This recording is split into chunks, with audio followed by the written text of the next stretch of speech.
students. I think there's this arc of a lot of you trying to figure out what to do with your life.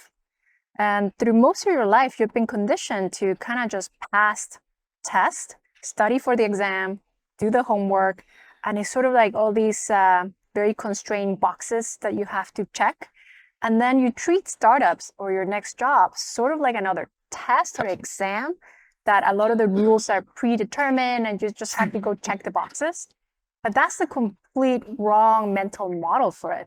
Because the problem is that when you go after building and tackling a big problem, it is an open, wide space. There's no rules. You get to create it. I mean, the good thing about startups is plus and minuses.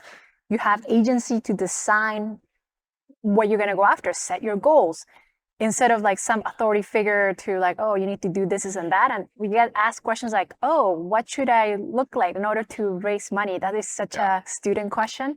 Sort of like there's some sort of bar, like by some higher power. Guess what? There's no adults in the room. It's you. You're in control.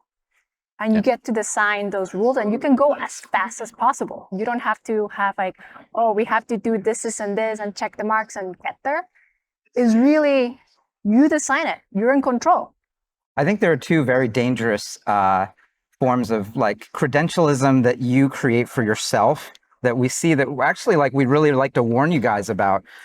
One is, I mean, I think we already talked about like raising money from investors, like somehow the biggest goal. I mean, including us, by the way. It's like, you know, that we're just like people to help you and we think we can help you a lot. But like once you turn that into like sort of the idol that you have to achieve, then that's just missing the whole point. And I think that that's quite dangerous.